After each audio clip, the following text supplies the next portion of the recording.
এই রাস্তাটাতে দুর্ঘটনা হওয়ার সম্ভাবনা খুবই কম। আসলে বাংলাদেশের প্রতিটা রাস্তা এরকম হওয়া দরকার।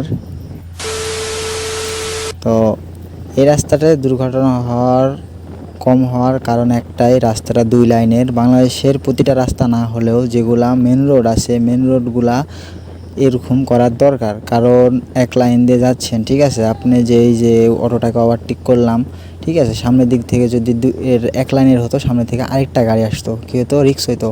তো অটোর ক্ষেত্রে সমস্যা হয় না যদি আপনি দেখেন যে একটা ট্রাক আসতেছে, ঠিক আছে, ট্রাককে ওভারটেক করতেছেন। ট্রাক তো বড় গাড়ি, ঠিক আছে। আর যেগুলো সিঙ্গেল লাইনের রাস্তা, ট্রাক যদি ওভারটেক করে তাহলে ট্রাককে ওভারটেক করলে অবশ্যই অন্য লাইনে, আমার লেন ছেড়ে দিয়ে রং লাইনে দিয়ে ওভারটেক করতে হয়, যার কারণে লং লাইনে গেলেই অবশ্যই বিপরীত দিক থেকে যদি কোনো গাড়ি আসে দুর্ঘটনা 100% হবেই। তো এই কারণেই 2 লাইনের রাস্তা দরকার। বাংলাদেশের প্রতিটা মেন রোড 2 লাইন হওয়া দরকার। আর এই রাস্তাটা যে খুব একটা নিরাপদ তাও না, কারণ অনেক জ্যাম রোড বা এটা হচ্ছে শহরমুখী রাস্তা, এটা রাজশাহী শহরের রাস্তা। এই রাস্তাটাতে যানজট লেগেই থাকে, ঠিক আছে। এগুলো রাস্তা একদম ফাঁকা থাকতে হবে যাতে প্রতিটা গাড়ি নিরাপদভাবে যাইতে পারে। তারপরেও এই রাস্তাটা আছে মোটামুটি, কিন্তু এই রাস্তাটা যদি আরও একটু চওড়া হতো বা মোটা হতো তাহলেও আরও ভালো হতো।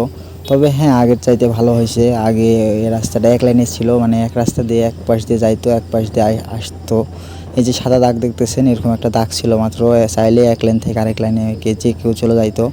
তো বাংলাদেশ আসলে আছে কিছু কিছু জায়গা সুন্দর আছে, রাস্তা আছে, আবার কিছু কিছু জায়গাতে অনেক খারাপ রাস্তা আছে। যাই হোক, আস্তে আস্তে সব কিছু ঠিক হবে।